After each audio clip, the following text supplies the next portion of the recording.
इस वीडियो में हम बात करेंगे हमारा 8th main topic factors affecting equilibrium. उसके आगे सेकेंड सब टॉपिक है that is effect of pressure change. So इसमें प्रेशर चेंज जो है particularly change in volume of the reaction system, जिसमें सबसे ज़्यादा महत्वपूर्ण जो है impact of position of equilibrium for reaction involving gases. तो ये जो है गवर्न किया जाता है बाय लीच-चाइटरीज प्रिंसिपल, जिसमें ये बताया गया है कि अगर सिस्टम जो है इक्विलिब्रियम पे है तो subjected to change in condition, तो सिस्टम जो है वो शिफ्ट करेगा डायरेक्शन में जो काउंटरैक्ट करेगी चेंज को। तो प्रेशर अगर इंक्रीज़ होता है और वॉल्यूम डिक्रीज़ होती है तो इक्विलिब्रियम शिफ्ट करता है toward the side with the fewer malls of gas. Reason क्या है इसका कि जैसे प्रेशर बढ़ता है, इंक्रीजिंग द प्रेशर मतलब कि गैस मॉलिक्यूल्स जो हैं वो कंप्रेस्ड है into smaller volume. To relieve this stress and minimize the pressure, system जो है favour the side of the right direction, produce a smaller number of gas molecules और reduce the number of collision between gas molecules and the container walls, जिससे कि lowering the pressure. For example reaction जो है N2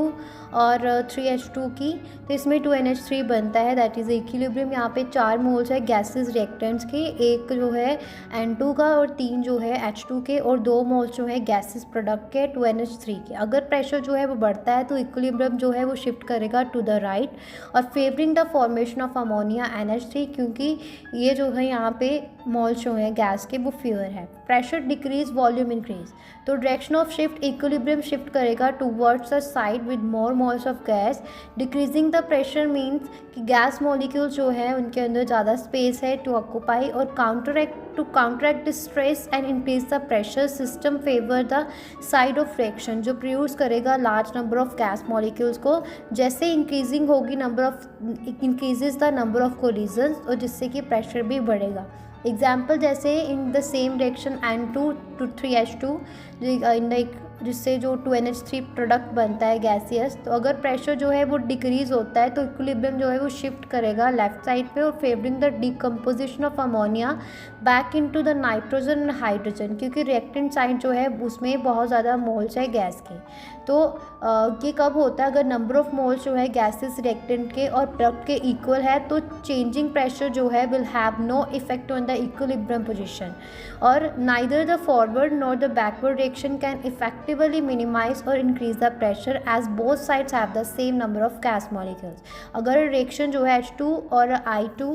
और इससे हमारे पास 2HI बनता है, तो यहाँ पे 2 मोल्स जो है गैसेस रिएक्टेंट्स के और 2 ही मोल्स जो हैं वो गैसेस प्रोडक्ट के हैं, तो चेंज जो है प्रेशर में will not affect the equilibrium position in this case. So important consideration इसमें आ जाती है कि adding an inert gas to a reaction mixture at a constant volume तो इंक्रीज करता है टोटल प्रेशर को, बट इससे जो है पार्शियल प्रेशर या कंसनट्रेशन जो है रिएक्टेंट्स और प्रोडक्ट की उसमें कोई चेंज नहीं आता है और जिससे जो है कोई इफेक्ट नहीं पड़ता इक्विलिब्रियम पे। अगर इनर्ट गैसेज जो हैं ऐड होती है कांस्टेंट प्रेशर पे तो इससे जो है वॉल्यूम भी इंक्रीज होता है और ये पार्शियल प्रेशर को भी इफेक्ट करता है और पोटेंशियली ये शिफ्ट करता है इक्विलिब्रियम पे। और प्रेशर जो है प्रेशर चेंजेस जो हैं उसमें निग्लेजिबल इफेक्ट डालता है ऑन इक्विलिब्रियम, जिसमें सॉलिड्स और लिक्विड आते हैं और as their volume are not significantly affected by pressure. तो इम्पैक्ट ऑफ प्रेशर जो है changes on system at equilibrium are determined by the number of moles of gases reactants and products on each side of the balance chemical equation. तो system जो है वो हमेशा try to counteract the impose change